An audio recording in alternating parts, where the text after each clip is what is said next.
और जो मैं आगे भी बता रहा हूं इंशाल्लाह वो भी ठीक होंगी। इमरान खान साहब को जिधर पहुंचाना था, जिससे मैं रोक रहा था, उधर पहुंचा दिया। आज 21वें ग्रेड का एक अफसर जो है वो इतना हावी था आप लोगों की हुकूमत में, आप तो खुद वजीर थे, मेरी कुछ मालूमात में भी है बहैसियत वफाकी वजीर आपका भी एक दफा टाकरा हुआ जनरल फैज हमीद से। शक्ति और ईवल था ये आदमी, नंबर वन। नंबर टू, हाँ मेरा टाकरा हुआ। मैंने दो दफा डिस्क्वालिफिकेशन की, मैंने नैब देखे, मैंने बहुत तकलीफें देखी। बरमला DG ISI इसके कमरे में जाके इस लड़ाई की, आपको याद होगा वो सह सुर्खियां भी थी।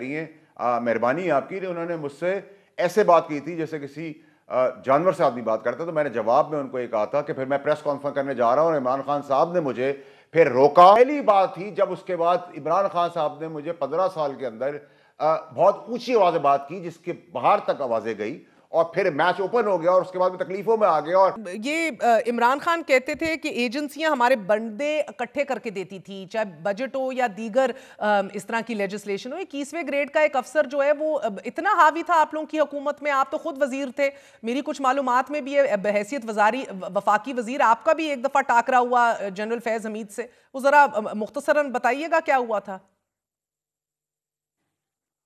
देखिए जी, आपकी बिल्कुल एनालिसिस, आपकी खबर बिल्कुल ठीक है, लेकिन बला की चीज होता है लेफ्टिनेंट जनरल खुद, और बला की चीज होता है DG ISI, और बला की चीज डबल बला बन जाती है जब वो वजीर आजम के साथ नथी हो जाता है, करेक्ट हो जाता है, उसकी पुष्ट पनाही और उसकी पूरी पावर्स को मिल जाती है। इसमें तो कोई शक नहीं। और ये ईवल था ये आदमी, नंबर वन। नंबर टू, हाँ मेरा टाकरा हुआ।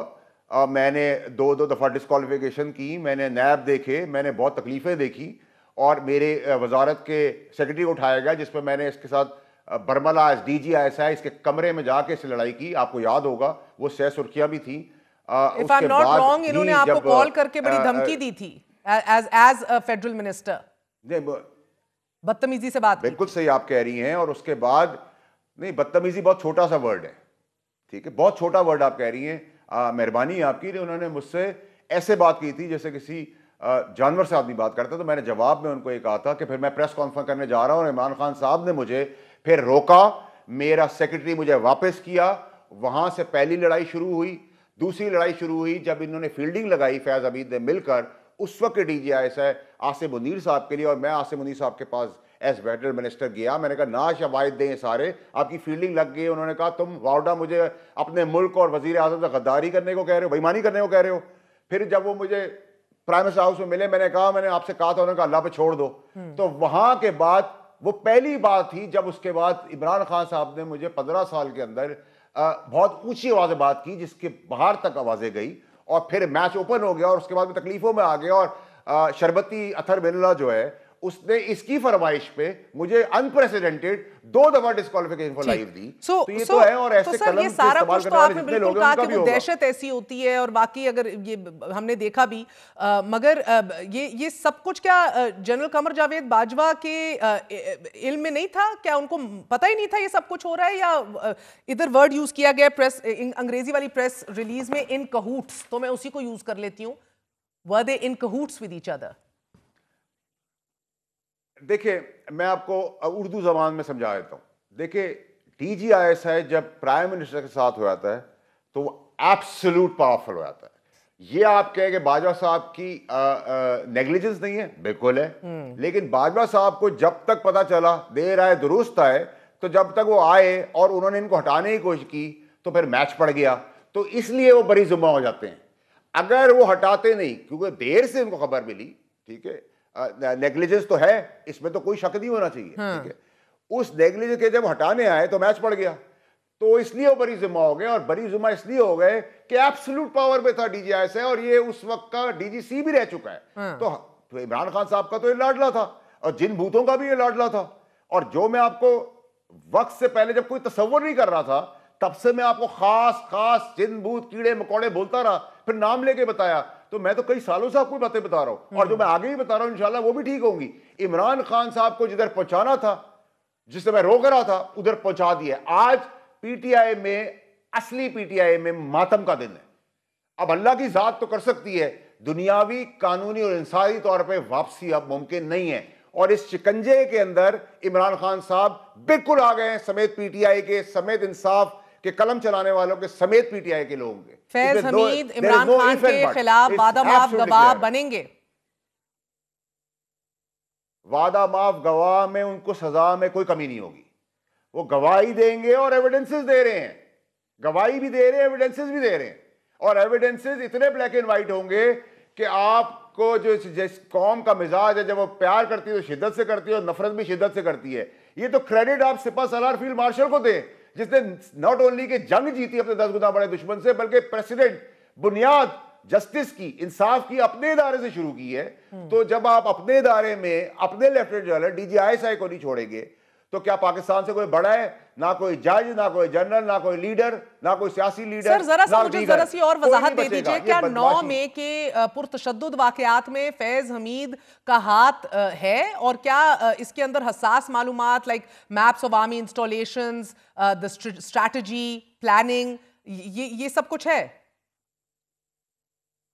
जब मेरी बहन, मैं कह रहा हूं कि जब फैज हमीद कोर कमांडर थे तो पहला टेस्ट ट्रायल एजिटेशन का उधर से आगाज हो सर, 280 से ज्यादा इंस्टॉलेशंस पे हमला हुआ था ना, तो यू थिंक ही मुझे एक बात बताए ना। हाँ, नहीं, I don't think, I am not thinking, I am saying, I am clear, I am absolutely clear. ठीक है, ठीक है, एब्सोल्युटली। तो आपके घर का पता सिर्फ आपका मियां काशिफ आप बता सकती है, आपके अंदर बच्चे या उनके रह रहे हैं। सर अब 2039 तक 14 साल इनके, 14 साल इनके 2039 तक होंगे पूरे। अब ये फौज की तहवील में ही रहेंगे तब तक? फैज हमीद साहब जाहिर बात है मेरे और आपके घर में तो नहीं रहेंगे। ठीक है, मैं यही जानना चाह रही हूं, क्योंकि अब कोई इस तरह की कोई पहली दफा हुआ है ना सर, ये तो कोई फैसिलिटी या कुछ तो इंतजाम किया जाएगा। मगर ये अब ये हाई कोर्ट से भी अपील कर सकते हैं, लेकिन field marshal chief of army staff से भी ये माफी की अपील कर सकते हैं, उधर से ये उम्मीद लगा सकते हैं। देखिए जी, फील्ड मार्शल CDF की अगर हिस्ट्री देखें उनकी सर्विस की, तो बड़ी क्लियर रखें कि अगर ये फील्ड मार्शल की हद तक भी साजिश होती तो डेफिनेटली बाय फार माफी थी। लेकिन जब पाकिस्तान, उसके शहीद और उसकी फौज की बारी आ जाएगी तो 0.00001% भी चांस नहीं है। Absolutely no, no chance at all. और आपने कहा कि आज तो मातम होना चाहिए तहरीक इंसाफ में। आज तो चीफ मिनिस्टर सोहेल अफरीदी ने कहा है कि PTI सियासी जमातों से मुज़ाकरात की हामी भर चुकी है और ये चाहती है, तो इट्स अ नॉन स्टार्टर, ना टाइम वेस्ट करे। देखिए, ना आरजी, ना अहल, ना लायक वजीर आला, जो जिसको बताना पड़ता है कि मैं वजीर आला हूं, -1 के फॉर्मूले में सब चले गए हैं, उसको भी अपनी कुर्सी बचानी है। लेकिन मेरी वर्डिंग आप बड़ी क्लियर रखना, ना अहली, बैन, गवर्नर राज, 9 मई के केसेस, 9 मई के भगौड़े, उनको KP से लाना, मंतकी अंजाम तक इन केसेस को पहुंचाना, गद्दारी, हिंदुस्तान से कनेक्शन, इन सब चीज़ों को आप एक पेपर पे लिख लें। जिस जिस तरीके से आगे बढ़ेंगे डबल इम्पैक्ट से उस पर टिक लगेगा, नंबर 1। नंबर 2 ये कि -1 PTI कर चुकी है अपनी पार्लिमानी पार्टी के इजलास में 4 घंटे में कि हमारा इससे कोई ताल्लुक नहीं। रीट्वीट तो वो कर ही नहीं रहे हैं, पहला सिग्निफिकेंट, और उन्होंने ला ताल्लुक भी कर ली है। और अब आरजी, नाअहल, नालायक CM भी अपनी CMship बचाते हुए इमरान अहमद खान न्याजी 10 सेकंड की वीडियो सब साइड पर, अच्छे बच्चों की तरह आएंगे, ड्रामा करेंगे, निकल जाएंगे।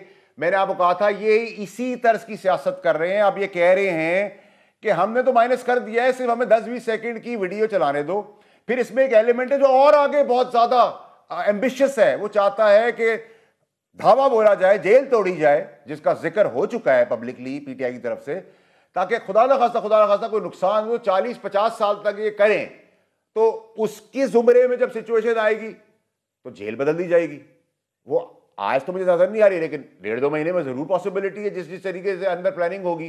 तो यहां बड़े ईवल PTI वाले प्ले कर रहे हैं और कौम को पता चल रहा है, मैंने रोका जिस चीज से वहां पहुंचा दिया उन्होंने, और ये सब मजे ले रहे हैं। अब आपने देखा बयानात, बातचीत, प्यार मोहब्बत, ला ताल्लुकी, -1, शोर गुल, रीट्वीट ना होना, ये सब आप देख रहे हैं, सबको बटन, इक्तदार, अच्छा खाने, सेनेटर साहब, आखिरी चीज की वजाहत कर दीजिए। ऊपर भी सियासी सरगर्मियों का हवाला है। पहला इल्जाम है जो कह नीचे लिखा है तमाम इल्जामात साबित हो चुके हैं, नीचे फिर सियासी सरगर्मियों की बात है।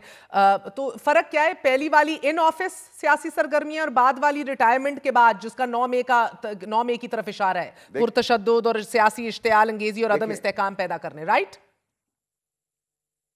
देखिए एक तो ये कि आपने सबसे